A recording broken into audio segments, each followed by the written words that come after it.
Board of management അംഗമായിട്ടുള്ള Rajeev Uruppankath, professional ഡയറക്ടറായിട്ടുള്ള മൈദി, ബോർഡ് ഉടമകളായിട്ടുള്ള സഭ്യ ബഷീർ, പുഷ്പലത, ഇത്രയും പേരാണ് ഈ പത്രസമ്മേളനത്തിൽ പങ്കെടുക്കുന്നത്. പത്രസമ്മേളനത്തിലേക്ക് എല്ലാവരെയും ഹാർദവമായി സ്വാഗതം ചെയ്യുകയാണ്. തൊടുപുഴ അർബൻ ബാങ്കിനെ സംബന്ധിച്ച് രാഷ്ട്രീയ ലക്ഷ്യങ്ങൾ മുൻനിർത്തിക്കൊണ്ട് ഇപ്പോൾ നടത്തിക്കൊണ്ടിരിക്കുന്ന പ്രചരണങ്ങൾ അടിസ്ഥാനരഹിതമാണെന്ന് ആദ്യമായി സൂചിപ്പിക്കാൻ ആഗ്രഹിക്കുകയാണ്. നമുക്കെല്ലാവർക്കും അറിയാവുന്നതുപോലെ നോട്ട് നിരോധനം, കോവിഡ് മഹാമാരിയുടെ വരവ്, 2 മഹാപ്രളയങ്ങൾ, അതുപോലെ UDF ഗവൺമെൻറ് കാലത്ത് ബാർ ലൈസൻസ് പിൻവലിക്കുന്നതിന് വേണ്ടി നടത്തിയ നീക്കങ്ങൾ എന്നിവ മൂലം സാമ്പത്തിക രംഗത്ത് വലിയ പ്രതിസന്ധിയാണ് നാം നേരിട്ടുകൊണ്ടിരിക്കുന്നത് എന്ന കാര്യം നമുക്കെല്ലാവർക്കും അറിയാം. ഈ സാമ്പത്തിക പ്രതിസന്ധിയുടെ പശ്ചാത്തലത്തിൽ കേരളത്തിലെ സഹകരണ മേഖല പൊതുവിൽ പ്രതിസന്ധിയിലാണ്. ആ പ്രതിസന്ധി ഒരളവിൽ തൊടുപുഴ അർബൻ ബാങ്കിനെയും ബാധിച്ചിട്ടുണ്ട് എന്ന കാര്യം ഈ അവസരത്തിൽ സൂചിപ്പിക്കാൻ ആഗ്രഹിക്കുക. അതിൻ്റെ കൂടി ഫലമായി റിസർവ് ബാങ്ക് ഓഫ് ഇന്ത്യ ചില നിയന്ത്രണങ്ങൾ അർബൻ ബാങ്കിൻ്റെ മേൽ ഏർപ്പെടുത്തിയിട്ടുണ്ട്. എന്നാൽ ഈ നിയന്ത്രണങ്ങൾ ഏർപ്പെടുത്തിയതിൻ്റെ കൂടി പശ്ചാത്തലത്തിൽ ബാങ്കിൻ്റെ ഭരണസമിതിയും ജീവനക്കാരും കൂട്ടായിട്ടുള്ള പരിശ്രമത്തിലൂടെ കുടിശ്ശിക മാറ്റുന്നതിനും സഹകാരികളെ കണ്ട് സംസാരിച്ച് പൈസ അടപ്പിക്കുന്നതിനും അതിന് കഴിയാതെ വരുന്ന സാഹചര്യത്തിൽ റിക്കവറി നടപടികളിലൂടെ ബാങ്കിൻ്റെ കുടിശ്ശിക കുറച്ചു കൊണ്ടുവരുന്നതിന് വേണ്ടിയിട്ടുള്ള നല്ല പരിശ്രമം നടത്തിയിട്ടുണ്ട്. ആ പരിശ്രമത്തിൻ്റെ ഫലമായിട്ടാണ് ഇതുപോലൊരു പ്രതിസന്ധി ഘട്ടത്തിൽ ഏതാണ്ട് 85 കോടി രൂപ സമാഹരിക്കാൻ തൊടുപുഴ അർബൻ ബാങ്കിന് കഴിഞ്ഞു. അതിൻ്റെ കൂടി ഫലമായി തൻവർഷം ഏതാണ്ട് 3.77 കോടി രൂപ ബാങ്കിന് ലാഭമാണ്. എന്നാൽ നാളിതുവരെയുള്ള ബാങ്കിൻ്റെ പ്രവർത്തനത്തിൽ 10.56 കോടി രൂപ നഷ്ടമുണ്ട്. ആ 10.56 കോടി രൂപയുടെ നഷ്ടവും ഈ മാർച്ച് 31-നുള്ളിൽ പരിഹരിച്ചുകൊണ്ട് ബാങ്ക് ലാഭകരമായി തുടർന്ന് പ്രവർത്തിക്കുന്നതിന് ആവശ്യമായിട്ടുള്ള പ്രവർത്തനമാണ് ഭരണസമിതിയും ജീവനക്കാരും ചേർന്ന് നടത്തിക്കൊണ്ടിരിക്കുന്നത്. എന്നാൽ ഈ പ്രവർത്തനം ഇങ്ങനെ നടക്കുന്നു എന്ന് മനസ്സിലാക്കിക്കൊണ്ട് തന്നെയാണ് ചില സ്ഥാപിത താല്പര്യക്കാർ ബാങ്കിനെതിരെ ഏത് വിധേനയും ഈ ബാങ്കിനെ തകർക്കണമെന്ന ലക്ഷ്യത്തോടു കൂടി കള്ളപ്രചരണവുമായി ഇറങ്ങിയിരിക്കുന്നത് എന്ന കാര്യം സൂചിപ്പിക്കാൻ ആഗ്രഹിക്കുകയാണ്. എന്നാൽ ഈ പ്രവർത്തനത്തിനിടയിലും ഭൂമിയുടെ വിലയിൽ വന്നിട്ടുള്ള ഇടിവ്, അതുപോലെ പൊതുവായിട്ടുള്ള സാമ്പത്തിക തകർച്ച, മറ്റ് നിയമപരമായിട്ടുള്ള പ്രതിസന്ധികൾ, ഇതെല്ലാം തന്നെ ബാങ്കിലെ റിക്കവറി നടപടികൾ ബാങ്കിൻ്റെ ഭരണസമിതിയും ആഗ്രഹിച്ച നിലയിൽ പോകുന്നതിന് ചെറിയ പ്രതിസന്ധികളുണ്ടായിട്ടുണ്ട്. എന്നാൽ ഈ പ്രതിസന്ധിക്കിടയിലും കടക്കണിയിൽപ്പെട്ടിട്ടുള്ള സഹകാരികൾ ഈ സാമ്പത്തിക പ്രതിസന്ധിയുടെയൊക്കെ ഫലമായി കൂടിയാണ് കടക്കണിയിൽപ്പെട്ടത് എന്നുള്ളത് കൊണ്ട് തന്നെ ആ സഹകാരികൾക്ക് പരമാവധി പ്രയാസങ്ങൾ ഒഴിവാക്കിക്കൊണ്ട് ആണ് ഈ 85 കോടി രൂപയും സമാഹരിക്കാൻ കഴിഞ്ഞത് എന്ന കാര്യവും ഈ അവസരത്തിൽ സൂചിപ്പിക്കുകയാണ്. 2023 തന്നെ ബാങ്കിൻ്റെ പ്രവർത്തന ലാഭം 27 കോടി രൂപയാണ്. ഇപ്പോൾ ബാങ്കിന് 133 കോടി രൂപ ആണ് നിക്ഷേപമുള്ളത്. എന്നാൽ 150 കോടി രൂപ ബാങ്കിൻ്റെ കയ്യിൽ എല്ലാം കഴിഞ്ഞും ബാക്കി നിൽക്കുകയാണ്. ആ 150 കോടി രൂപ റിസർവ് ബാങ്കിൻ്റെ നിർദ്ദേശാനുസരണം വിവിധ സർക്കാർ ഏജൻസികളും മറ്റു സംവിധാനങ്ങളുമായി നിക്ഷേപിച്ചിട്ടുണ്ട്. ഇതിൻ്റെ എല്ലാം രേഖകൾ ബാങ്കിലുണ്ട്. ഈ കണക്കെല്ലാം തന്നെ RBIയുടെ കയ്യിലുണ്ട്. അതുപോലെ തന്നെ 95 കോടി രൂപയുടെ ലോൺ ഔട്ട്സ്റ്റാൻഡിംഗ് ഉണ്ട്. റിസർവ് ബാങ്ക് നിർദ്ദേശിച്ചിരിക്കുന്നത് നമ്മുടെ നിഷ്ക്രിയ ആസ്തി 6% കൊണ്ടുവരണമെന്നുള്ളതാണ്. കഴിഞ്ഞ 3 മാസമായി 6% നിലനിർത്താൻ തൊഴിൽ അർബൻ ബാങ്കിന് കഴിഞ്ഞിട്ടുണ്ട്. അതുപോലെ മൂലധന പര്യാപ്തത 9% റിസർവ് ബാങ്ക് പറയുന്നു.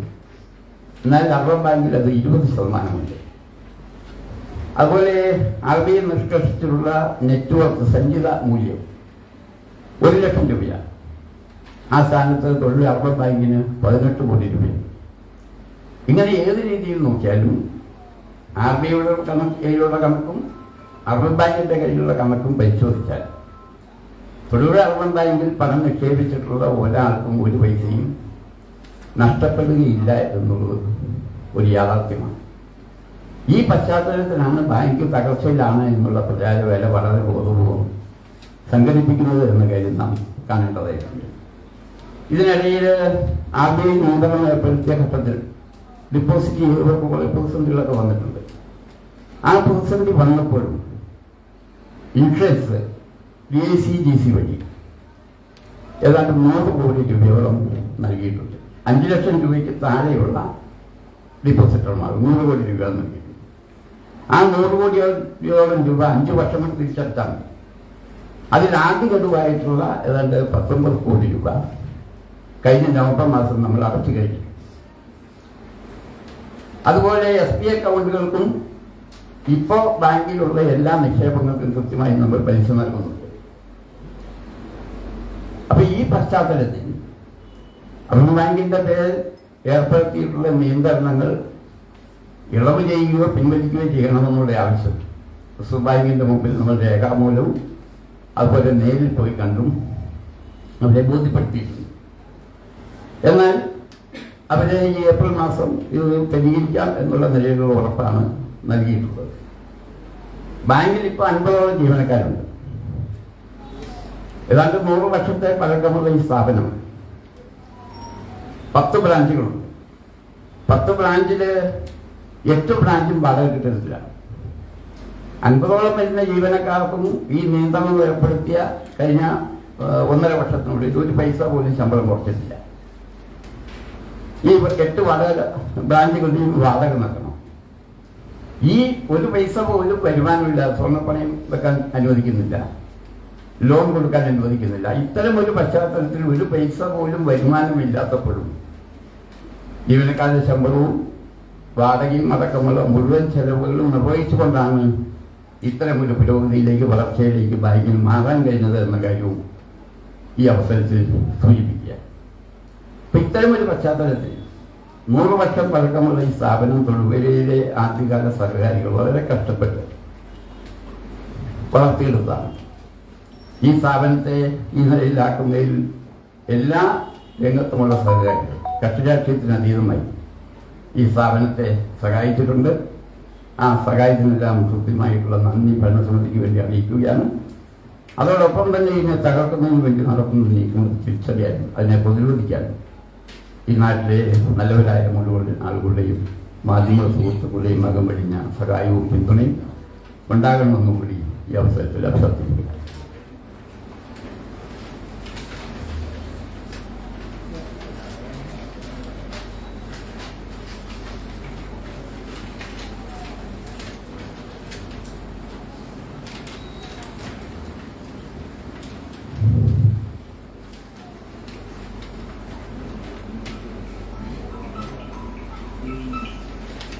RBI നിയന്ത്രണം കൊണ്ടുവന്നപ്പോഴേ 6 മാസത്തിനുള്ളിൽ വിഷയങ്ങൾ പരിഹരിക്കുമെന്നാണ് ചെയർമാൻ ഭരണസമിതി അന്ന് പറഞ്ഞത്.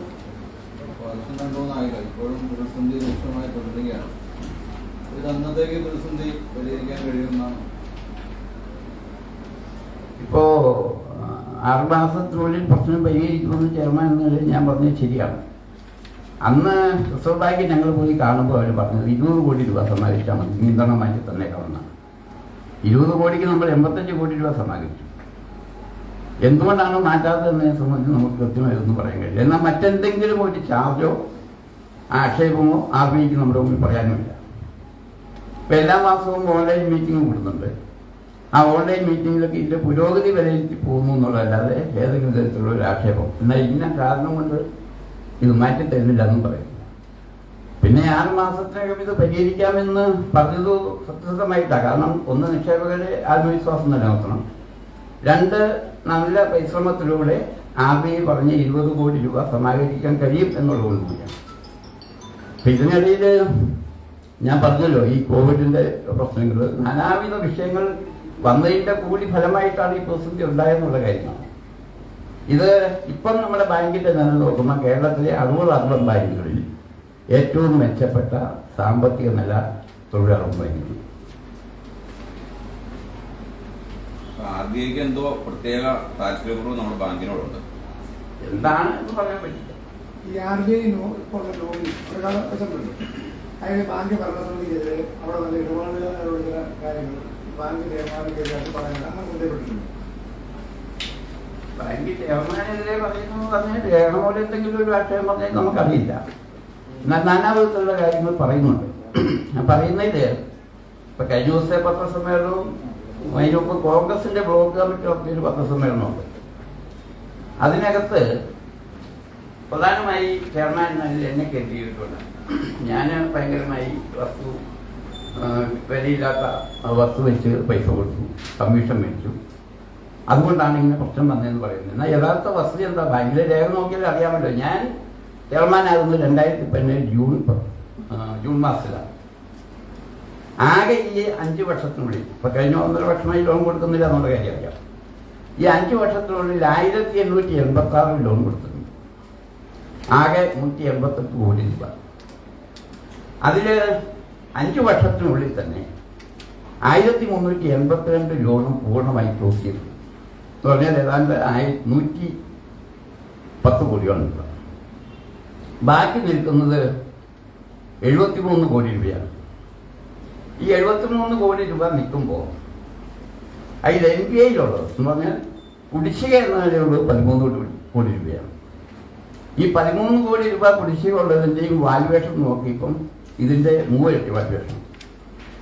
ഇതാണ് യാഥാർത്ഥ്യമെങ്കിൽ ഇവിടെ പത്രസമ്മേളനം നടത്തിയവരൊക്കെ തന്നെ എന്നെ കേന്ദ്രീകരിച്ചു, ചെയർമാനെ കേന്ദ്രീകരിച്ചു നടത്തിയ ആക്ഷേപത്തിന് എന്തെങ്കിലും അടിസ്ഥാനമില്ല. അപ്പം മറ്റെന്തോ താല്പര്യങ്ങളുടെയോ മറ്റൊന്നിൻ്റെയോ അതിൻ്റെയുടെ ഭാഗമായിട്ടാണ് ഈ പ്രചരണം എന്നുള്ളത് വസ്തുനിഷ്ഠമായി ചോദിക്കുന്ന നടക്കുന്നത്. ഇതെല്ലാം ബാങ്കിലെ രേഖയിരിക്കുമല്ലേ, RBIയുടെ കയ്യിലുണ്ട്. എന്നാൽ വേണമെങ്കിൽ പറയാവുന്ന ഞാൻ കഴിഞ്ഞ 17 വർഷമായി ഇവിടെ പോകുന്നതാണ്. ഈ 17 വർഷത്തിൽ ഇവിടെ കഴിഞ്ഞ ദിവസത്തെ പത്രസമ്മേളനത്തിൽ 12 വർഷമായി ഞാൻ ബാങ്കിന്റെ ഭാരവാഹി എന്ന് പറയുന്നത്. എന്താ അതിന്റെ അടിസ്ഥാനം എനിക്കറിയില്ല. ഞാൻ പറഞ്ഞല്ലോ, ഞാൻ ചെയർമാനാകുന്നത് 2017 അതിന് ശേഷമുള്ള കണക്കും പറഞ്ഞു. എന്നാൽ ബോർഡ് മെമ്പർ ആയിരുന്ന ഘട്ടത്തിൽ കൊടുത്ത ആ ഘട്ടത്തിലെ കുറേ ലോണുകൾ പ്രതിസന്ധിയായിട്ടുണ്ട്. അതിൽ 13 ബോർഡ് മെമ്പർമാർക്കുള്ള പങ്കല്ലേ എനിക്ക് വരേണ്ടതുള്ളൂ. അതിലപ്പുറത്തേക്ക് ഉണ്ടെന്ന് സ്ഥാപിക്കുന്നതിന് വേണ്ടിയാണ്. അപ്പൊ ഇങ്ങനെയൊക്കെയുള്ള കാര്യങ്ങൾ കൂടി പരിഗണിക്കപ്പെടണമെന്നാണ് വലിയ പരിശ്രമം അഭ്യർത്ഥിക്കാനുള്ളത്. ഇതിനകത്ത് രാഷ്ട്രീയപരമായ എന്തെങ്കിലും കാര്യങ്ങളുണ്ടെന്ന് തോന്നുന്നു ഈ ആരോപണങ്ങൾക്കും അല്ലെങ്കിൽ ഇതിന്റെ കാര്യങ്ങളൊക്കെ? രാഷ്ട്രീയപരമായി എനിക്കുള്ള സ്പർദ്ധ രാഷ്ട്രീയപരമായി പറയുകയാണെങ്കിൽ എന്താണെന്ന് വെച്ച് കഴിഞ്ഞാൽ, ഈ വിഷയം രൂപപ്പെട്ട ഘട്ടത്തിൽ, പ്രതിസന്ധി വന്ന നിയന്ത്രണ വ്യാപനത്തിന്റെ ഘട്ടത്തിൽ കോൺഗ്രസ് കാര്യമായി ഇങ്ങോട്ട് പ്രതികരിച്ചത്. കാരണം അവർ ഒന്നുകിൽ യാഥാർത്ഥ്യ ബോധത്തോടു കൂടി ഇതിനെ കണ്ടതുകൊണ്ടാകാം. കോൺഗ്രസിന്റെ തന്നെ ഭരണസമിതിയുള്ള ചില ബാങ്കുകളുടെ പണം നമ്മുടെ ബാങ്കിൽ ഡിപ്പോസിറ്റുള്ള വർഷങ്ങളായിട്ടുള്ളതാണ്. പിന്നെ എന്തെങ്കിലും ഒരു സമരവും പ്രക്ഷോഭവും കൊണ്ടുവന്ന് അവരുടെ ബാങ്കിനെ ബാധിക്കും. പൊതുവെ സഹകരണ മേഖലയ്ക്ക് ബാധിക്കുന്നുള്ളതുകൊണ്ടാവും ഞാൻ കരുതുകയാണ്. ജാഫർ ഖാൻ മുഹമ്മദായിരുന്നു ഇവിടെ ബ്ലോക്ക് പ്രസിഡന്റായിട്ട് ആ ഘട്ടത്തിലുണ്ടായിരുന്നത്. എന്നാൽ PJ അവരതിന് ശേഷം പ്രസിഡന്റായി വന്നതിന് ശേഷമാണ് ഇവിടെ പത്രസമ്മേളനം നടത്തുകയും അടിസ്ഥാനരഹിതമായിട്ടുള്ള ആക്ഷേപങ്ങൾ ഉന്നയിക്കുകയും ചെയ്തിട്ടുണ്ട്. ഇതിന്റെ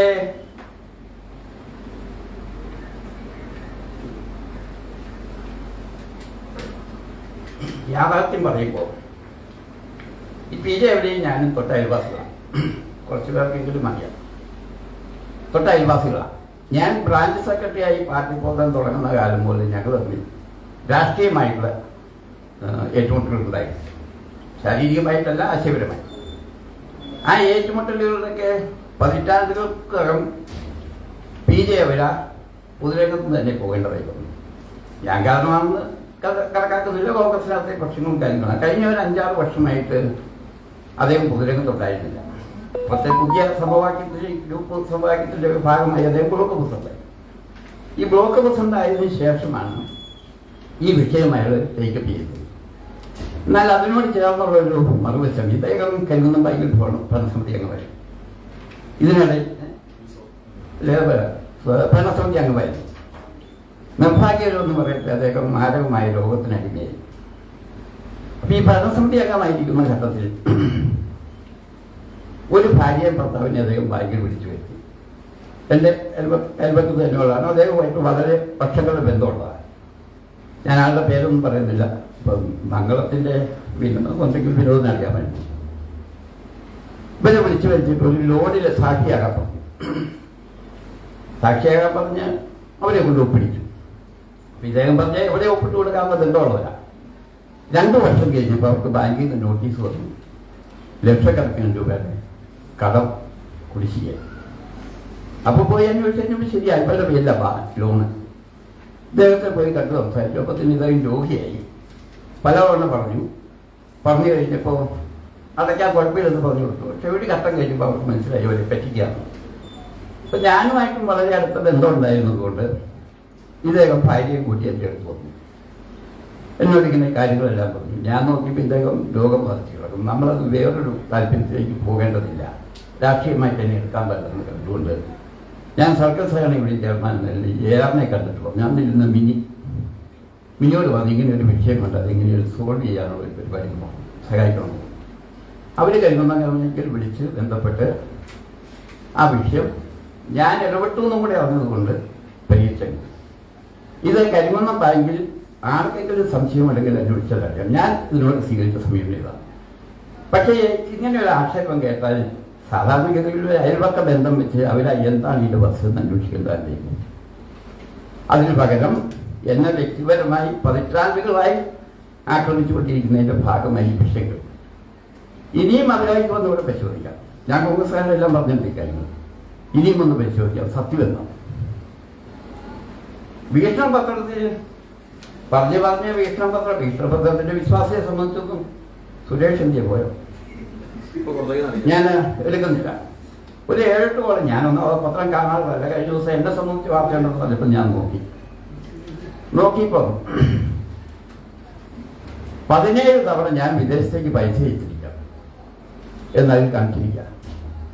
ഞാൻ പറയുന്ന ഒരു പത്രം അതുപോലെ ഒരു വാർത്ത എഴുതുമ്പോൾ അതിനൊരു ആധികാരികത വേണ്ടേ. വിദേശത്തേക്ക് ഞാൻ പൈസ അടയ്ക്കണമെങ്കിൽ എനിക്ക് എന്തെങ്കിലും രേഖ അവിടെ കിട്ടിയുണ്ടോ? ഏതെങ്കിലും രേഖ ആരാണ്?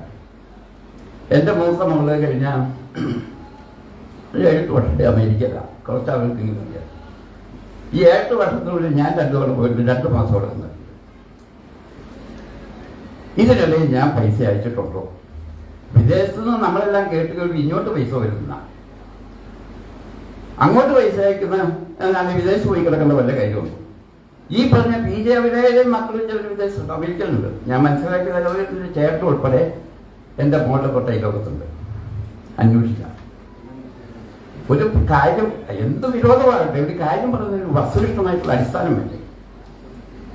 ഞാൻ സുരേഷ് ഉണ്ടെങ്കിൽ സുരേഷിനോട് ചോദിച്ചാൽ 17 തവണ ഞാൻ വിദേശത്തേക്ക് പൈസ അയച്ചിരിക്കുന്നത്.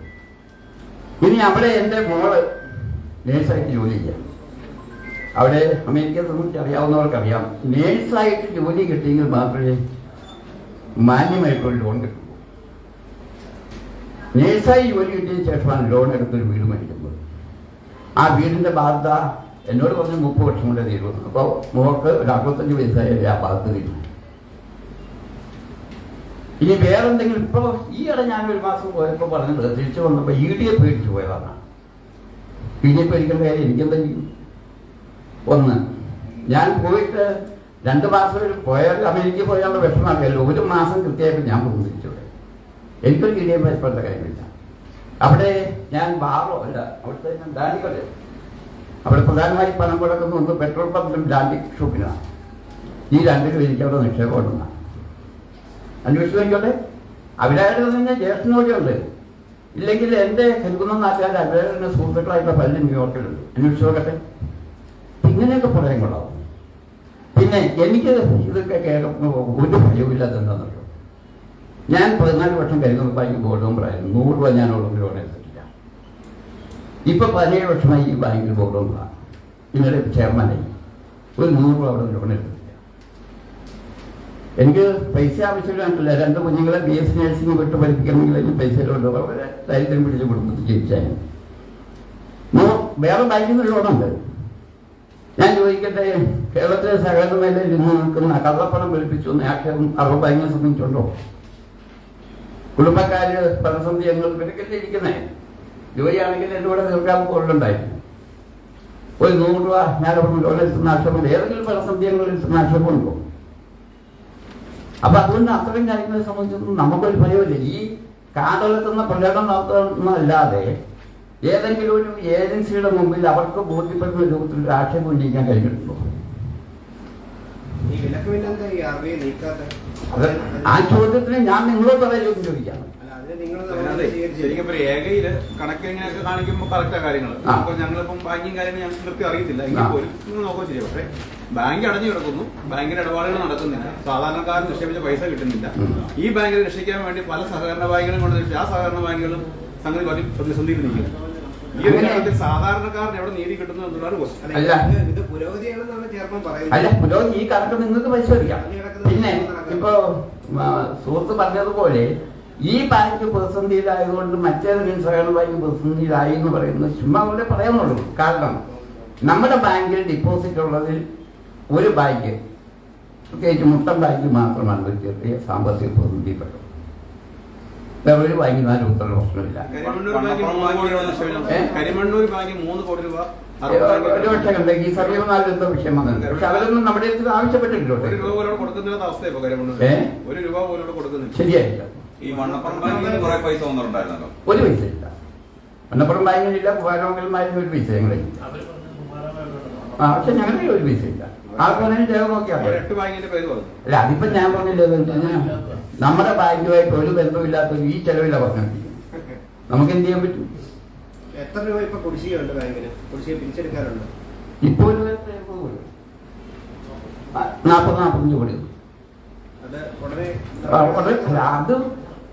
അത് ഉടനെ പിരിച്ചെടുക്കാൻ വളരെ ശക്തിയായി നീക്കം നമ്മൾ നടത്തിക്കൊണ്ടിരിക്കും. ചില നിയമപരിക്കും പ്രശ്നമൊക്കെ ഉണ്ടെങ്കിൽ അതൊഴിച്ചാൽ പെട്ടെന്ന് തന്നെ നമ്മൾ ഈടാക്കി.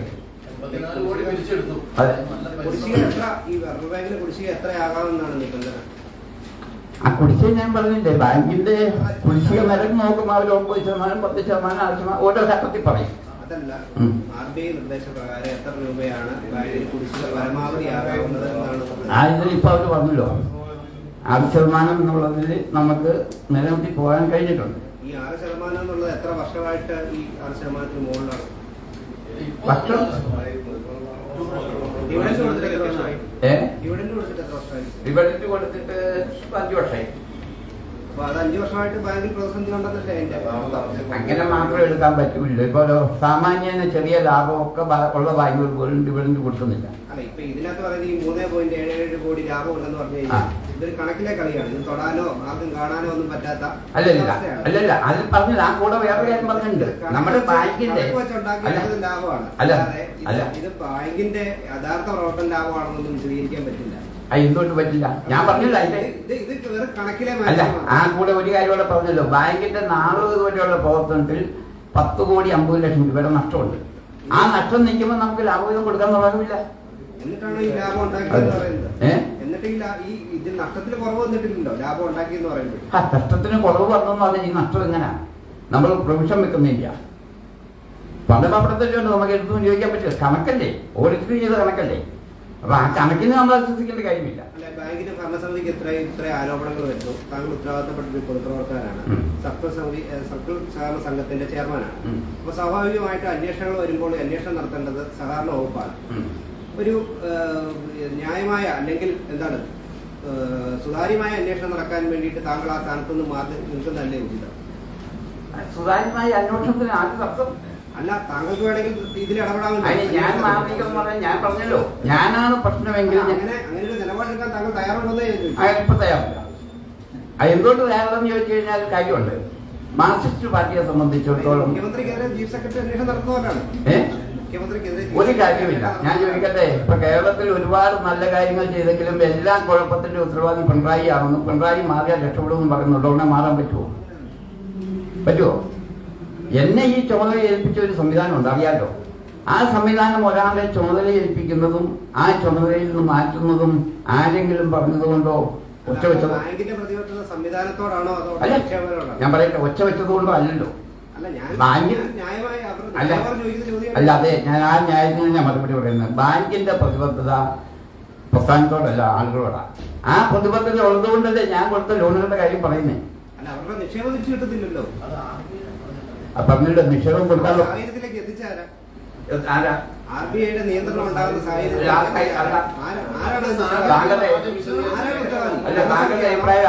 ഭരണസമിതിയാണോ, അവിടുത്തെ ജീവനക്കാരാണോ, അതോ അവിടുത്തെ നിക്ഷേപകരാണോ? ആരാ ഉത്തരവാദിത്വം? സാഹചര്യങ്ങളൊക്കെ പ്രവർത്തിച്ചുകൊണ്ടിരുന്ന ഒരു സ്ഥാപനമാണ്, ചരിത്രവും പാരമ്പര്യമൊക്കെ പറഞ്ഞു. ഈ സ്ഥാപനം ഇപ്പൊ നഷ്ടത്തിൽ വരുന്നുണ്ടെങ്കിൽ അതിന്റെ ഉത്തരവാദിത്വം ആർക്ക്? അതിന്റെ ഉത്തരവാദിത്വം ബന്ധപ്പെട്ടവർക്കുണ്ടല്ലോ, ആ കാര്യം തർക്കമില്ലല്ലോ. അത് ഞാനാണ് എന്ന് സ്ഥാപിക്കുന്നത് എങ്ങനെയാ? ഞാനാണോ സ്ഥാപിക്കുന്നത് എങ്ങനെയാ? ഭരണസമിതിക്ക് നേതൃത്വം കൊടുക്കുന്ന അതാണ് ഞാൻ പറയുന്നത്. മുഖ്യമന്ത്രി പിണറായി വിജയനാണ് എല്ലാ കുഴപ്പങ്ങളും കുറ്റമായി പറഞ്ഞ പുള്ളിക്ക് രാജിവെക്കാൻ പറ്റുമോ? ഇനി രാജിവെക്കണമെങ്കിൽ ഇവിടെ എന്റെ രാജിയാണ് ആവശ്യപ്പെട്ടത്. കഴിഞ്ഞ ദിവസം FC എന്നോട് രാജിവെക്കാൻ പറയാൻ പറ്റിയ സംവിധാനത്തിന്റെ അടുത്ത പുള്ളി താമസിക്കുന്നത്. അപ്പൊ അങ്ങനെയല്ല ചോദ്യം. ആ ചോദ്യത്തിന് വേറൊരു വശമുണ്ട്. അതായത് പറഞ്ഞു കഴിഞ്ഞാൽ മോളേക്കിടയിലുള്ള ഒരാളുടെ അഴിമതി അല്ലെങ്കിൽ അവരോടുള്ള ആരോപണം താഴേക്കിടയിലുള്ള ഒരു ഉദ്യോഗസ്ഥനെ എങ്ങനെ അന്വേഷിച്ച് ക്ലിയർ ആക്കും? ഏത് മോളേക്കിടയിൽ ഏത് പരാതിയാണ് ഞാൻ പറഞ്ഞു, ഇപ്പൊ നിങ്ങൾ സർക്കിൾ ഇതിന്റെ സഹകരണ യൂണിയന്റെ ചെയർമാനാണ് ആണല്ലോ. ഇത് അന്വേഷിക്കുന്ന അതിന്റെ താഴെ ഉള്ള ഒരാളാണ് അന്വേഷിച്ച റിപ്പോർട്ട്. അല്ല, നിങ്ങൾക്ക് അതിന്റെ അകത്ത് തീർച്ചയായിട്ടും സ്വാധീനം ചെലുത്താൻ സാധിക്കും. അതാണ് അദ്ദേഹം ചോദിച്ചത്. അപ്പൊ ആ ഒരു സാഹചര്യത്തിൽ ധാർമ്മികമായിട്ടുള്ള ആ നീതി വെച്ചുകൊണ്ട് നിങ്ങൾ ഈ തൽസ്ഥാനത്ത് നിന്ന് മാറി നീക്കാൻ എന്തുകൊണ്ട് നിങ്ങൾക്ക് സാധിക്കുന്നില്ല? സാധാരണ അങ്ങനെയാണല്ലോ. അതെ, ഈ റിസർവ് ബാങ്കിന്റെ കീഴിലുള്ള ഒരു സ്ഥാപനത്തിൽ സഹകരണ വകുപ്പിന് എന്തൊരു പങ്കെടുന്നല്ലോ. അങ്ങനെയാണെങ്കിൽ പിന്നെ റിസർവ് ബാങ്കിന്റെ നിയന്ത്രണം സഹകരണ വകുപ്പ് മാറ്റിയപ്പോഴും. റിസർവ് ബാങ്കിന്റെ മുകളിലല്ല സഹകരണ വകുപ്പ്. അപ്പോ റിസർവ് ബാങ്കിന് ഈ പറഞ്ഞതിൽ എന്തെങ്കിലും കാര്യത്തിൽ അടിസ്ഥാനം ഉണ്ടെങ്കിൽ എന്റെ പേരിൽ നടപടി നിർദ്ദേശിക്കുന്നില്ലല്ലോ. അത് അതിന്റെ ഭാഗം എന്ന് പറയില്ല. നോ അങ്ങനെ പറയരുത്. അങ്ങനെ അതല്ലേ ഞാൻ ചോദിക്കുന്നേ. റിസർവ് ബാങ്ക് പറഞ്ഞിരിക്കുന്നത് എന്താ? കുടിശ്ശിക വരുത്തിയിരിക്കുന്നത് ഞാൻ പല കാരണങ്ങൾ മുമ്പ് പറഞ്ഞു. ഞാൻ ചോദിക്കട്ടെ, റിസർവ് ബാങ്ക് നിയന്ത്രണം ഏർപ്പെടുത്തുന്നതിന്റെ തലേ ദിവസവും കൂടി ബാങ്കിൽ നിന്ന് റിപ്പോർട്ടർമാർക്ക് പൈസ കൊടുത്തിട്ടുണ്ട്. എന്തിനു പേരിലാണ് നിയന്ത്രണം ഏർപ്പെടുത്തി? അങ്ങനെയാണെങ്കിൽ ഇവിടെ കഴിഞ്ഞ ദിവസം പത്രസമ്മേളനം നടത്തിയ PM മാനുവല് ഈ നിയന്ത്രണം ഏർപ്പെടുത്തുന്നതിന്റെ 3 ദിവസം മുമ്പ് വന്നാൽ 47 ലക്ഷം രൂപ ബാങ്കിൽ നിന്ന് എടുത്തോണ്ട് പോയത് രേഖയുണ്ട് അവിടെ. അപ്പൊ അവിടെ പൈസ കൊടുക്കുന്നുണ്ടായിരുന്നല്ലോ. ആർക്കാണ് പൈസ കൊടുക്കാതിരുന്നിട്ടുള്ളത് ഈ നിയന്ത്രണം വരുന്നേരം വരെ? എന്തിന്റെ പേരിലാണ് എന്റെ പേരിൽ ചാർജ് വെക്കുന്നത്? പത്രസമ്മേളനം നടത്തിയ PM മാനുവലിനോട് ചോദിച്ചില്ലേ, 2 ദിവസം മുമ്പ് പുള്ളി പുതുക്കിയിട്ട പൈസ വേറൊരു കേന്ദ്രത്തിൽ നിന്ന് വന്ന ഉപദേശത്തിന്റെ അടിസ്ഥാനത്തിൽ വന്ന് എടുത്തോണ്ട് പോവുക. ഞാൻ പറയട്ടെ, ആ പൈസ എടുത്തുകൊണ്ട് പോകണമെങ്കിൽ അവർ പൈസ കൊടുക്കുന്നുണ്ടായിരുന്നല്ലോ.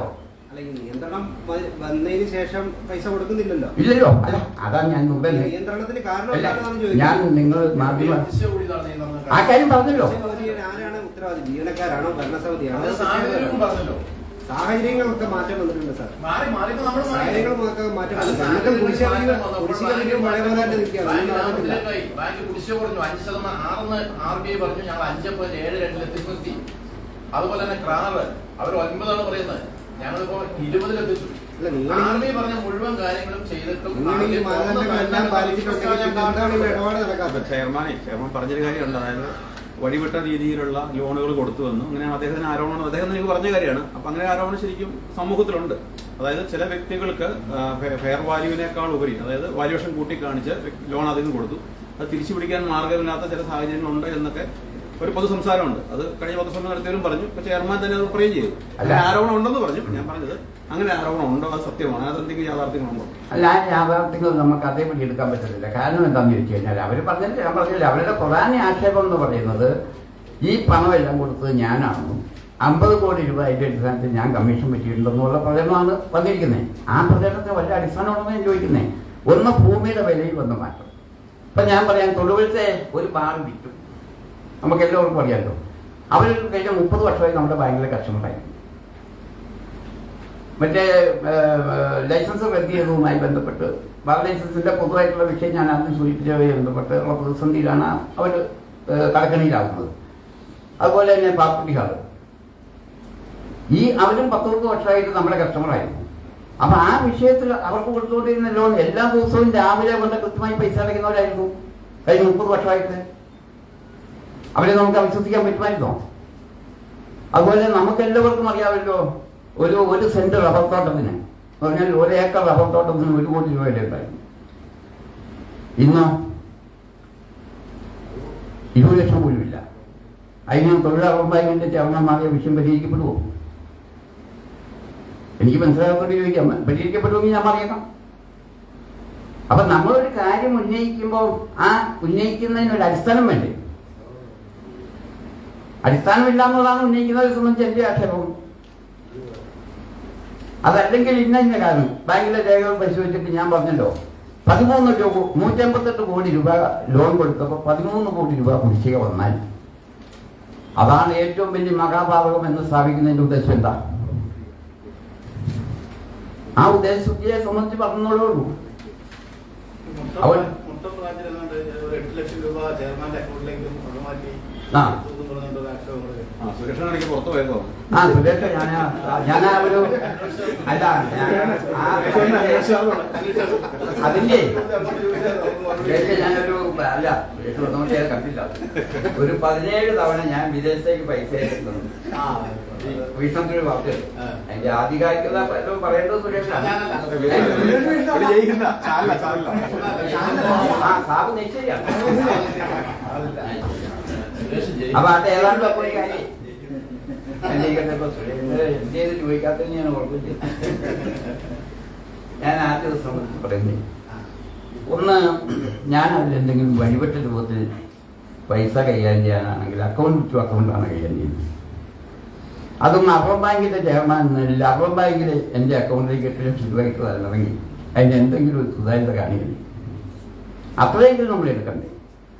ഒന്ന്, ആ പൈസ എൻ്റെ അക്കൗണ്ടിലേക്ക് വന്നെങ്കിൽ തൊടുപുഴത്തെ 5 മാനേജർമാർക്കറിയാം, ലീന ഉൾപ്പെടെ, എന്ത് കാര്യത്തിന് ആ പൈസ വന്നെന്നുള്ളത്. 2, ഒരു അഴിമതിക്ക് ഒരു മനസാക്ഷി കണ്ട ഒരു കാര്യം പറയുന്നത്, അഴിമതിക്ക് ഞാൻ ഉപയോഗിക്കുകയാണെങ്കിൽ 10 മാനേജർമാരുണ്ട്. ഈ 10 മാനേജർമാര് ഞാൻ ഇപ്പോഴും ഏറ്റവും ബഹുമാനിക്കുന്ന പാർട്ടി സംസ്ഥാന കമ്മിറ്റി അംഗമായിട്ടുള്ള ഇന്ദിരാം സഖാവിന്റെ മരുമകളെയാണ് ഉപയോഗിക്കുന്നത് അഴിമതിക്ക്. ആണോ? നമുക്കൊരു യാഥാർത്ഥ്യബോധം വേണ്ട ഒരു ആക്ഷേപം ഉന്നയിക്കുമ്പോൾ. അതുകൊണ്ട് ഇതൊന്നും തീരെ ശരിയായിട്ടുള്ള കാര്യമല്ല. ഞാൻ പറയട്ടെ, ഈ 8 ലക്ഷം രൂപയുടെ കഥ പറയുന്നു. ഈ രാജൻ അഗസ്റ്റിൻ എന്ന് പറയുന്ന ആളുടെ അക്കൗണ്ടിൽ നിന്നാണ് ലീനയുടെ അക്കൗണ്ടിലേക്ക് പൈസ വരുന്നത്. രാജൻ അഗസ്റ്റിനെ ഞാൻ ഇതുവരെ കണ്ടിട്ടില്ല, അവസാനിച്ചിട്ടുണ്ട്. അദ്ദേഹം കൊടുത്ത ഒരു കത്തുണ്ട്. ഈ രാജൻ അഗസ്റ്റിൻ മാത്രമല്ലെന്ന് ഞാൻ പറയുന്നത്, മറ്റു കാര്യങ്ങളൊക്കെ മാറ്റിവെച്ചാൽ ഈ ലീനയുടെ വീട്ടുകാരുടെ 1.25 കോടി രൂപ അത്രയും ബാങ്കിലുണ്ട് ഒരു ഘട്ടത്തിൽ. അപ്പൊ ആ ബാങ്കിന്റെ വളർച്ചയിൽ ഒരു പങ്കുവഹിച്ച കുടുംബമാണല്ലോ. അവര് മാനേജർ എന്ന നിലയിലും മറ്റു ചില കാര്യങ്ങൾ വെച്ചിട്ടും ഈ അക്കൗണ്ടിൽ നിന്ന് പൈസ എടുത്ത് കുടിശ്ശിക തീർത്തിട്ടുണ്ട്. പലരുടെയും കുടിശ്ശിക തീർത്തിട്ടുണ്ട്. ഈ രാജനകൃഷ്ണന്റെ കുടിശ്ശിക തീർത്തിട്ടുണ്ട്. അദ്ദേഹം കൊടുത്ത ഒരു കത്തുണ്ട്.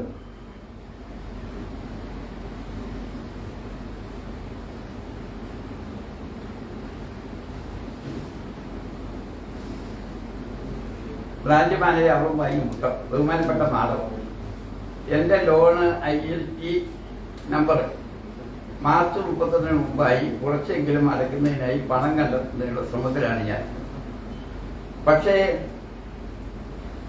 2 ആഴ്ച കൂടി വേണ്ടി പറഞ്ഞിരിക്കുന്ന പണം കെട്ടാൻ മാഡത്തിന് ബുദ്ധിമുട്ടുണ്ടാവില്ലെങ്കിൽ ഒരു 15 ലക്ഷം രൂപ മാർച്ച് 31 മുമ്പായി എൻ്റെ ലോൺ അടയ്ക്കാൻ കഴിഞ്ഞാൽ എനിക്കത് വലിയ ഉപകാരമായിരുന്നു എന്ന് പറഞ്ഞാൽ, കഴിഞ്ഞ ഈ പ്രശ്നം വരുന്ന മാർച്ച് 31 പറഞ്ഞാൽ ബാങ്കിനെ സംബന്ധിച്ച് പ്രധാനമായിരുന്നു. കഴിയുന്നതും വേഗം ഞാൻ മാഡത്തിന് തിരിച്ചു തന്നുകൊള്ളാം എന്ന് രാജനകൃഷ്ണൻ. അടുത്ത കത്ത്, ബ്രാഞ്ച് മാനേജർ അറുപതായിരം മുട്ടം, പ്രിയപ്പെട്ട മാഡം, ചെയ്ത ഉപകാരത്തിന് നന്ദി. 23 ലക്ഷം രൂപ ബാങ്കിലേക്ക് ട്രാൻസ്ഫർ ചെയ്തിട്ടുണ്ട്. മാസം അത് മാഡം 15 ലക്ഷം അടച്ച്, മാഡം അടച്ച 15 ലക്ഷം രൂപ കഴിച്ച് ബാക്കി വരുന്ന 8 ലക്ഷം തൽക്കാലം മാഡത്തിന്റെ അക്കൗണ്ടിൽ സൂക്ഷിച്ചാൽ മതി. ബാങ്കിൽ നിന്നും പറഞ്ഞതനുസരിച്ച് വൺ ടൈം സെറ്റിൽമെന്റിന് ഞാൻ ശ്രമിക്കുകയാണ്. അപ്പോൾ തുക 20 തന്നാൽ മതി. ആ വിവരം അറിയിച്ചു. ഞാൻ ചോദിക്കട്ടെ, ലോൺ അല്ല പൈസ അടച്ചിരിക്കുന്ന രാജനേഷ് ഇങ്ങനെ ഒരു റിക്വസ്റ്റ് കൊടുത്ത് ലീനായുമായിട്ട് ഇങ്ങനെ ഒരു അക്കൗണ്ട് ചെയ്യാൻ ഇതിനകത്ത് എന്താ അഴിമതി? എന്താ അഴിമതി? ഇപ്പം ജോയിന്റ് രജിസ്ട്രാറുടെ അവിടുന്ന് വന്ന പരാതി അന്വേഷിക്കും അവർക്ക് 2 കാര്യമല്ലേ എഴുതി നോക്കാൻ പറ്റത്തുള്ളൂ. അതിൽ പറഞ്ഞിരിക്കുന്ന കുറേയേറെ ആശയങ്ങളുണ്ട്. അതിലെല്ലാം നിൽക്കട്ടെ.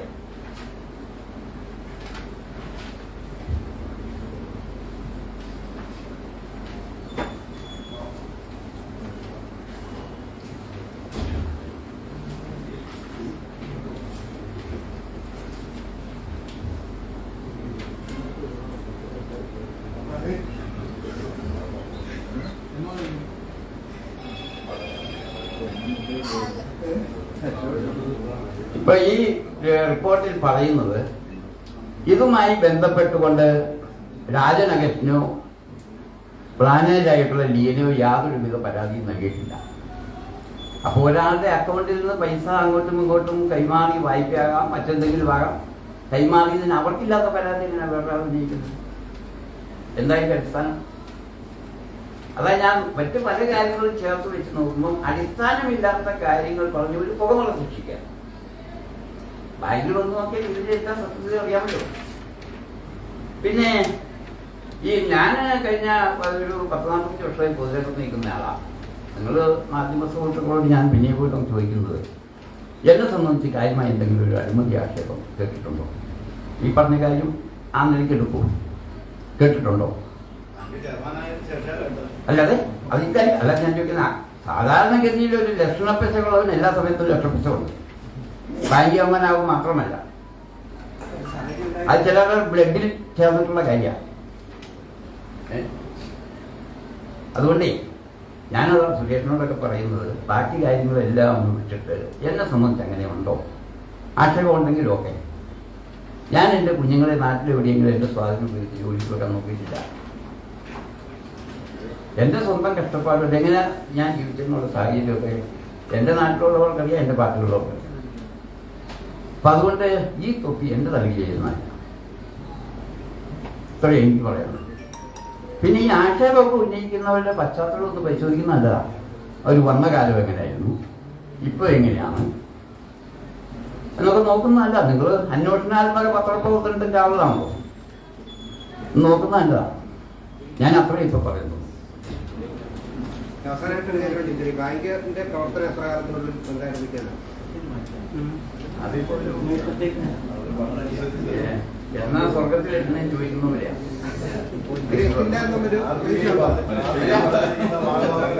നമ്മളൊരു ഇദ്ദേഹം ആർട്ടിയായിട്ട് വളരെ അടുത്ത് കണ്ടിട്ടുള്ള ആളായി. അങ്ങനെയാണ് നമ്മളിവിടെ കൊണ്ട് വെക്കേണ്ടി വന്നു. അദ്ദേഹം അന്നും അവർ പറയുന്നത് 2 മാസത്തിന് ഉറപ്പെന്നാണ്. അദ്ദേഹത്തെ ഇരുത്തിക്കൊണ്ടല്ലേ പറയാം. നമ്മൾ ആ ഉറപ്പിൽ ഇതുവരെ നീങ്ങിക്കൊണ്ടിരുന്നു. അതെ,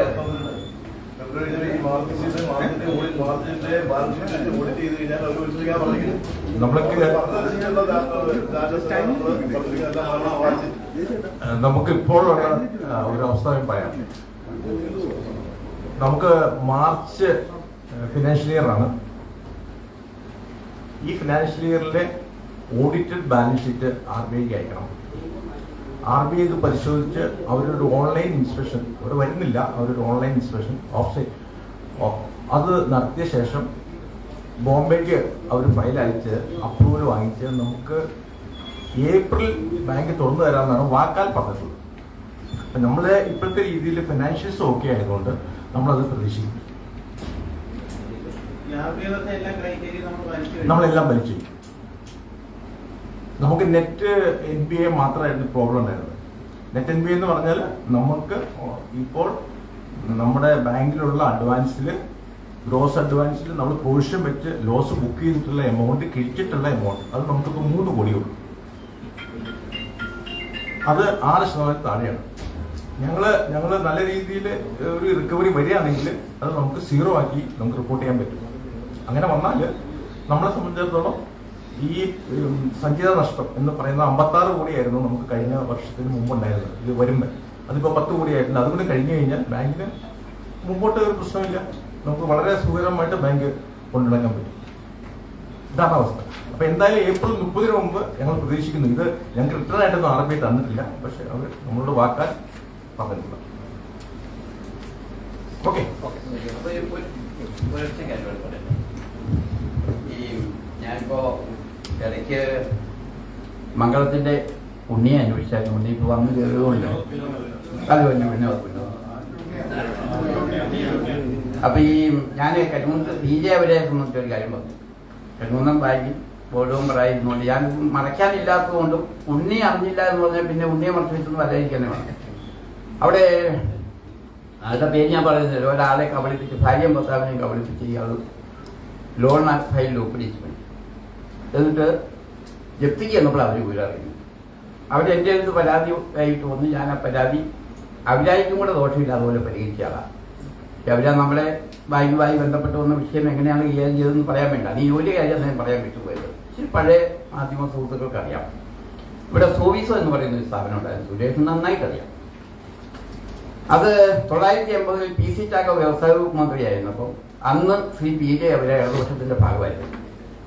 അന്ന് പുള്ളിയുടെ സ്വതന്ത്രമായ ശൈലിയിൽ ഗവൺമെന്റിൽ നിന്ന് സംഘടിപ്പിച്ചെടുത്ത ഈ സോവീസോ സാമാന്യം നല്ല നിലയിൽ ഇവിടെ നടന്നുകൊണ്ടിരുന്ന ഒരു സഹകരണ സ്ഥാപനമാണ്. ഇന്ന് അതിന്റെ അവസ്ഥ ഉണ്ടാവുണ്ടോ? അതിന്റെ എല്ലാം PJ എവിടെയായിരുന്നു കേട്ടോ. എല്ലാം ഉണ്ടോ എന്നുള്ള കാര്യം ഒന്ന് പരിശോധിക്കുന്നത്. നമ്മളൊരാൾക്കെതിരെ ആക്ഷേപം ഉന്നയിക്കുമ്പോൾ ആ ആക്ഷേപം ഉന്നയിക്കാനുള്ള ധാർമ്മികമായിട്ടുള്ള ഒരിത് ഉണ്ടോ എന്നുള്ള കാര്യവും നോക്കുന്നതല്ല. ഞാനാണെങ്കിൽ നിങ്ങളാണ്. പിന്നെ കരുവുന്ന ബാങ്കിൽ 14 വർഷം ബോർഡ് മെമ്പറായിരുന്നു. എത്ര ലോണ് ഞാൻ എടുത്തുള്ളൂ അന്വേഷിച്ച് എടുത്തെന്ന് അന്വേഷിച്ചുകൊള്ളുക. ഇപ്പൊ അദ്ദേഹത്തിന് റബ്ബർ മാർക്കറ്റില്ല കാർഷിക വികസന ബാങ്കിൽ ബോർഡ് മെമ്പറായിരുന്നു. ആ ബോർഡ് മെമ്പർ സ്ഥാനം എങ്ങനെയാ പോയത്? മാർക്സിസ്റ്റ് കളഞ്ഞതല്ലോ. അവിടെ നിന്ന് ലോൺ എടുത്ത് പിടിച്ചു വെച്ചതിന് ഫലമാണ്. അപ്പം ഇങ്ങനെയൊക്കെ ഉള്ള ആളുകൾ ഈ ചില്ലുകൂട്ടിൽ നിന്ന് കല്ലെറിയിരിക്കാൻ നോക്കുക. പിന്നെ മറ്റേ മുതുകത്ത് കൊണ്ടുള്ളവൻ ഇഞ്ചക്കാട്ടി കയറാതിരിക്കാം, ഇങ്ങനെയൊക്കെ പറയുന്ന ചില കാര്യങ്ങളുണ്ടല്ലോ. ഇതൊക്കെ ബാധകമായിട്ടുള്ള കാര്യങ്ങളാണ്. പിന്നെ പുതിയ ആക്ഷേപം, അവരുടെ ആക്ഷേപങ്ങൾക്ക് വിശ്വാസ്യത പോരെന്ന് തോന്നിയിട്ടാണ് പുതിയ രണ്ടുപേരെ അങ്ങ് പ്രവൃത്തി ചെയ്തിരിക്കുന്നത്. അവരോടൊക്കെ നമുക്ക് ഭയങ്കര ബഹുമാനമാണ്. അതിൽ ഒരാളെ മാതൃകയായി കണ്ടുകൊണ്ട് പൊതുരംഗത്ത് നിൽക്കുന്ന ആളെ ഞാൻ ആരാണെന്ന് നിങ്ങൾക്കും അറിയാം. അദ്ദേഹത്തിൽ നിന്നും ഒന്നും ഇതുപോലൊരു സംഗതി, ഇതുപോലൊരു ആക്ഷേപം ഞാൻ പ്രതീക്ഷിച്ചിരുന്നല്ല. അടിസ്ഥാനമില്ലാത്ത ആക്ഷേപം. ഞാൻ അദ്ദേഹത്തെക്കുറിച്ച് നല്ലതല്ലാതെ എൻ്റെ പാർട്ടി ഒന്നും എനിക്കറിയില്ല. ഞാൻ അത് പറഞ്ഞ സമയം നീണ്ടുപോകുന്നതുകൊണ്ട് ഞാൻ പറയുന്നില്ല. കാരണം എന്താണെന്ന് ചോദിച്ചു കഴിഞ്ഞാൽ ഞാൻ ഉള്ളതുപോലെ പറഞ്ഞാൽ എൻ്റെ കുടുംബപരമായ സാഹചര്യങ്ങളെല്ലാം വെച്ച് ഒരു 10-15 വർഷം മുമ്പ് ഞാൻ ഈ പരിപാടി അവസാനിപ്പിച്ച ആളാണ്. മനസ്സുകൊണ്ട് ഞാൻ അദ്ദേഹത്തിന് കൊടുക്കുന്ന ഒരു വിശ്വാസം ഞാൻ പറയുന്നത്, എന്നെ നിരന്തരമായി വന്ന് ശല്യം ചെയ്ത് പിന്മാറരുതെന്നും ഈ രംഗത്ത് തുടരണമെന്നും പറഞ്ഞ് പ്രേരിപ്പിച്ച ആൾ അദ്ദേഹമാണ്. അങ്ങനെ പ്രേരിപ്പിച്ച് ഞാൻ സമ്മതിച്ചതാണ്. അതിനുശേഷം എൻ്റെ ഏരിയ കമ്മിറ്റി സെക്രട്ടറിയായി നിന്നേ പറ്റുള്ള നിലപാടെടുത്ത ആൾ അദ്ദേഹമാണ്. ഞാൻ ജീവിതത്തിൽ ഒരിക്കലും മറക്കുന്ന കാര്യമില്ല. പക്ഷേ അങ്ങനെ ഒരാള് അത് ഞാൻ കേൾക്കുന്നത് മനസ്സുകൊണ്ട് പൊതുപ്രവർത്തനം നടത്തണം, വേറെ ഒന്നുകൊണ്ടല്ലോ, കുടുംബപരമായ സാഹചര്യം വെച്ചു അങ്ങനെ പൊതുപ്രവർത്തനം നടത്തണമെന്ന് ആഗ്രഹിച്ച് നിന്ന് എന്നെ ഇങ്ങനെ ഇപ്പൊ ശരിക്കും ഞാൻ പറഞ്ഞ വേറൊരു തരത്തിലൊരു മുൾക്കിരീടമാണ് കൊണ്ട് ഈ ചുമതലയൊക്കെ ഏൽപ്പിച്ചിട്ട് അദ്ദേഹം തന്നെ ഇത്തരം ആക്ഷേപം ഉന്നയിക്കുമ്പോൾ എന്നോട് ചോദിക്കാൻ പറ്റില്ലേ എന്താ ഇതിന്റെ കാര്യം? അതുപോലെ ജില്ലയിൽ സഭാവിന്റെ മരുമകള്, അവർക്കൊക്കെ എത്രയോ ബന്ധമുള്ള കുടുംബമാണ്, അവരോട് ചോദിക്കാൻ പാടില്ല എന്താ ഇതിന്റെ കാര്യം? എനിക്കെതിരെ നിലപാടെടുപ്പിക്കാൻ ഈ ലീനയുടെ മേലെ എന്ത് സമർപ്പിച്ചിട്ടുണ്ട്? അപ്പൊ ലീന പറഞ്ഞു, ഞാൻ പഠിക്കുന്ന കാലം കൊണ്ട് എനിക്ക് മത്തായിച്ചേട്ടനെ അറിയാം, ഞാൻ അദ്ദേഹത്തിന് നിലപാടെടുക്കില്ല, കാരണം വസ്തുതയില്ലാത്ത കാര്യമാണ്. അപ്പോൾ വസ്തുതയില്ല എന്നും നല്ല ബോധ്യമുണ്ടായിട്ടും ഇങ്ങനെ കൈകാര്യം ചെയ്യണമെങ്കിൽ ഇതൊക്കെ പൊതുരംഗത്ത് ചെയ്യുന്ന കാര്യങ്ങളാണ്. ഇതിന്റെ എല്ലാം തിക്തഫലം കുറെ അനുഭവിച്ചവരും കൂടെയല്ലേ അവർ ഇങ്ങനെയൊക്കെ ചെയ്യാവോ? അപ്പൊ അതുകൊണ്ട് നിങ്ങൾ ഈ സ്പിരിറ്റിലെ ഈ കാര്യം എടുക്കാവൂ. ഞാനിപ്പോൾ ഈ പറഞ്ഞ സ്വകാര്യ സംഭാഷണത്തിന്റെ പോലെ പറഞ്ഞ കാര്യങ്ങളൊക്കെ അവിടെ തന്നെ നിർത്തിയേച്ചാൽ മതി. ഇതൊന്നും പ്രചരണപരമായിട്ടൊന്നും ഉപയോഗിക്കാൻ വേണ്ടിയിട്ടല്ല. ഞാനിപ്പോൾ ഉള്ളത് വേറെ കാര്യങ്ങളെ പറഞ്ഞു കഴിഞ്ഞാൽ പാർട്ടിയിൽ നിന്ന് കടുത്ത സമ്മർദ്ദം പറഞ്ഞുകൊണ്ട് ഞാൻ ഈ പത്രസമ്മേളനം നടത്തുക, അല്ലെങ്കിൽ ആദ്യം തന്നെ നടത്തണമെന്ന് ആഗ്രഹിച്ച, പക്ഷേ നിങ്ങളിപ്പം ഉന്നയിച്ച പ്രധാനപ്പെട്ട ഒരു ചോദ്യത്തിനും കൂടെ ഉത്തരം പറയാവുന്ന ഘട്ടത്തിലെ പത്രസമ്മേളനത്തിൽ പ്രസക്തിയോളം ചിന്തിക്കുന്ന ആളെയാണ്. ഇങ്ങനെയെല്ലാം ആണെങ്കിൽ എന്തുകൊണ്ട് ബാങ്ക് തുറന്നില്ല എന്ന് ചോദിച്ചാൽ ഉത്തരം പറയണ്ടേ?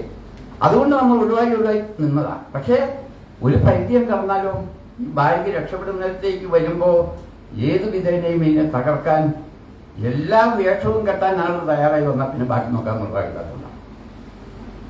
നിർവാഹമില്ലാത്തതുകൊണ്ടാണ്. ഞാൻ ചോദിക്കട്ടെ, ജില്ലാ ബാങ്കിന്റെ പ്രസിഡന്റായിരുന്ന ആളാ, സ്റ്റേറ്റ് കോപ്പറേറ്റീവ് ബാങ്ക് ബോർഡ് മെമ്പറായിരുന്ന ആളാ, ഈ ബാങ്കിന്റെ കണക്ക് പരിശോധിക്കാൻ പാടില്ല. അദ്ദേഹം പലപ്പോഴും ബാങ്കിൽ വരുന്നുണ്ടല്ലോ.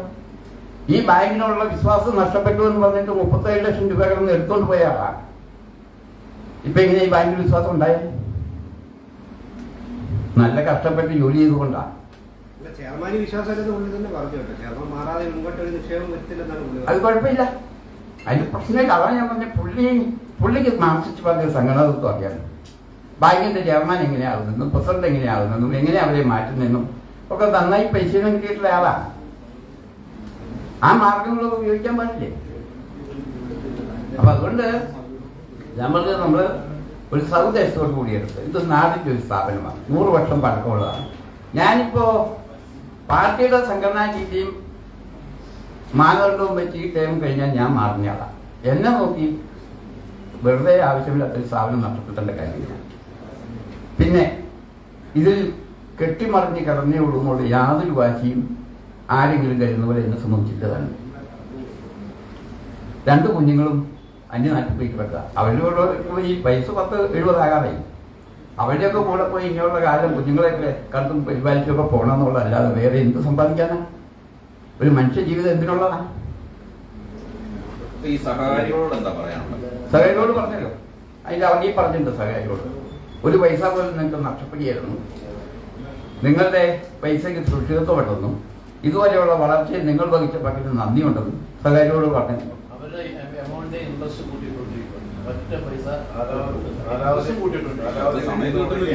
സമയാസമയം ഇൻട്രസ്റ്റ് കൂട്ടിയിട്ടുണ്ട്. അല്ല, സമയത്തൊക്കെ